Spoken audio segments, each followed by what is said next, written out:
और हमारे जो रमेश एसडीओ सिटी के जो एसडीओ हैं और एक्शन धीरज कुमार जी जो एक्शन सिटी हैं, उन्होंने भी उनके कार्य की बड़ी तारीफ करी थी और उन्होंने ये बात कही थी कि हमारे साथी दोनों बड़े हीरे जैसे हैं। इन दोनों साथियों समेत पूरे डीएचबीवीएन के अंदर, पूरे हरियाणा के अंदर एक बहुत बड़ी जो हमारे सीनियर ऑफिसर हैं SCHR जो कि हेड ऑफिस विद्युत नगर के अंदर बैठते हैं हिसार के अंदर, उन्होंने कुछ टेम्परेरी ऑर्डर किए थे जो कि मतलब सप्लाई पोजीशन को और जो है जनता की मतलब परेशानियों को देखते हुए बढ़िया बिजली आपूर्ति बहाली के लिए इन साथियों को सभी को लगाया था। इन सभी साथियों ने बड़ी अपनी मेहनत और लगन से कार्य किया है और बड़े ही दुख और खेद की बात है कि पूरे हरियाणा को छोड़कर हमारे इन दोनों साथियों को ही व्यक्तिगत रंजिश रखते हुए कुछ बाहरी तत्वों के दबाव में आकर न जाने क्या चीज है वो चीजें, कुछ भी कोई शिकायत नहीं है दोनों साथियों की, कोई किसी तरह का कोई इनके खिलाफ कोई ऐसी कोई एलिगेशन नहीं है। साथियों ने बड़े मेहनत से कार्य किया, इनको जो है यहाँ से रिलीव करने का कार्य किया है बिना किसी हायर अथॉरिटी के, जबकि इस एसडीओ को इसके कोई भी इनकी जो है वो ऐसी पावर नहीं है, इनके जो अधिकार क्षेत्र के अंदर नहीं आता है कि उनको रिलीव कर सकें। ये अथॉरिटी सिर्फ और सिर्फ SC ह्यूमन रिसोर्सेज जो HR हैं हमारे बहुत ही सीनियर अफसर हैं, उन्हीं के दायरे क्षेत्र के अंदर आता है। इसके अतिरिक्त हमने इस धरने से पहले SDO को बकायदा नोटिस देकर बातचीत के माध्यम से इस मसले को हल करने की कोशिश की थी और हमने एक्शन सिटी से भी आग्रह किया था कि इस मसले को सुलझाया जाए। ना तो एक्शन धीरज कुमार ने इस पर अभी तक कोई संज्ञान लिया और SC ऑपरेशन सिरसा उनसे भी हमने ये गुजारिश की थी और उन्होंने हमारी बात की सुनवाई करते हुए हमारा जो सर्कल कार्यकारिणी है, हम हमारे सर्कल सचिव चंद्र मोंगा जी के साथ और हमारे 2 और यूनिटों के प्रधान और सेक्रेटरी भाई श्यामलाल जी और भाई मनोज जी, उनके साथ भाई सीताराम जी, सभी हम लोग SC साहब से मिले थे और SC साहब ने भी यही डायरेक्शन दी थी कि इन साथियों को रिलीव ना किया जाए और इनके ऑर्डर एक्सटेंड कराने की एप्लीकेशन भी फॉरवर्ड की जाए। लेकिन SDO रमेश कुमार जी ने इन सभी आदेशों को दरकिनार करते हुए किसी व्यक्तिगत रंजिश की वजह से इन साथियों को जो है रिलीव करने का कार्य किया और हमारे को जो है हमारी यूनियन को धरने के लिए मजबूर किया और आज 10वां दिन है धरने का। इसी बीच में मैं आपको आपके चैनल के माध्यम से ये बताना चाहता हूँ और जनता को बताना चाहता हूँ, दिवाली के त्योहार पर हमारा कोई भी ऐसा मकसद नहीं था कि हम जनता को परेशान करें या कोई कार्य बाधित हो। जनता की परेशानी को देखते हुए हमने सिर्फ और सिर्फ 2 घंटे का प्रदर्शन रखा था। हमारा 6 दिन का प्रदर्शन 2 घंटे का था।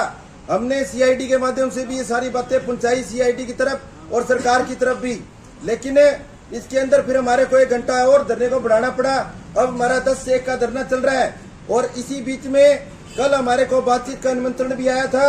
वो भी तब आया था कल हमारे जो पिछले प्लान के 2022-25 के जो हमारे जो महासचिव थे केंद्रीय परिषद के स्टेट बॉडी के, वो आए थे हमारे बीच में समर्थन के लिए और उन्होंने ऊपर चीफ साहब से बात करी थी। चीफ साहब ने ऊपर जो है डायरेक्शन दी एक्शन साहब को,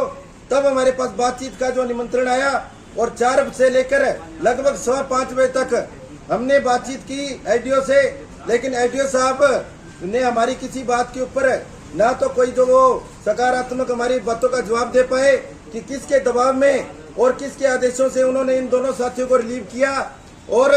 और किसके कहने पर उन्होंने जो है इन चीजों को अब तक सुलटाया नहीं है। कोई इस बात का कोई भी सकारात्मक उत्तर नहीं दे पाए। हमारी कल की वार्ता विफल रही थी और आज का भी हमारे को समय दिया गया था। हमारी यूनियन बातचीत से इनकार नहीं करती है कभी भी और आज का भी कहा गया था कि बातचीत होगी, लेकिन अभी तक हमारे पास ना तो एक्शन की तरफ से और ना ही SDO की तरफ से कोई भी हमारे पास कोई बातचीत का मैसेज नहीं आया है। हम इस न्यायपूर्ण कार्य के अंदर जो हम SDO के खिलाफ भी धरने पर बैठे हैं और दिवाली को देखते हुए, जनता की परेशानी को देखते हुए, बिजली को सुचारू रूप से चलाने को देखते हुए हम बीच में दिवाली की जो छुट्टियां होंगी उसमें हम जनता की परेशान ना हो, इसलिए हमारा धरना जो 1 बार स्थगित होगा। अगर तब तक बातचीत के द्वारा इन साथियों को वापस ड्यूटी पर नहीं लिया जाता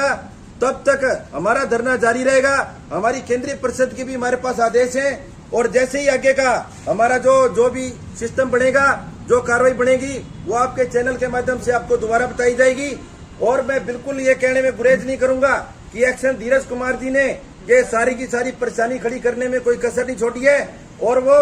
अपने कमरे में बैठकर आराम से बैठ रहते हैं। और हमने उनके भी नारे लगाए थे परसों, लेकिन उनकी तरफ से अभी तक बातचीत का कोई भी हमारे पास कोई मैसेज नहीं आया है। हम आपके चैनल के माध्यम से, मीडिया के माध्यम से, सीआईडी के माध्यम से, आईबी के माध्यम से ये कहना चाहते हैं हमारी इस जायज मांग को जल्द से जल्द पूरा किया जाए। हमारे इन मेहनती साथियों को दोबारा ऑर्डर कैंसिल करते हुए इनको ड्यूटी पर लिया जाए और जब तक ऊपर जो शक्ति है, जो हेड ऑफिस की शक्ति है, SCHR, जब तक उनके कोई आदेश नहीं आते तब तक बाकी साथी जैसे काम कर रहे हैं इन साथियों को भी अपनी ड्यूटी पर कार्य करने का पूरा जो इनको मौका दिया जाए। और ये साथी बड़े मेहनती हैं, खुद इन्हीं अफसरों ने इन्हीं साथियों के समर्थन में बड़े लेटर लिखे हैं कि हमारे को तो ये हीरे जैसे हैं, आज ये कैसे कंकड़ पत्थर हो गए, इन बातों का जवाब पूछा जाए। मैं मीडिया से और आपके चैनल से आग्रह करता हूं, इन एसडीओ एक्शन से पूछा जाए कि ये किसके दबाव में आकर ऐसी कार्रवाई कर रहे हैं। हमारी यूनियन को धरना लगाने का कोई शौक नहीं है, हमें जनता को परेशान करने का कोई शौक नहीं है। ये सब और सब एसडीओ सिटी और एक्शन सिटी की वजह से हो रहा है। मैं बार बार आपके चैनल के माध्यम से ये कहना चाहता हूं कि हम शांतिपूर्ण इसका हल चाहते हैं, नहीं तो इस आंदोलन को और उग्र रूप दिया जाएगा जिसकी जिम्मेवारी एसडीओ रमेश कुमार और एक्शन धीरज कुमार की होगी। धन्यवाद। जय बरकत, जय यूनियन। तो ऊपर से लेकर देखा जाए तो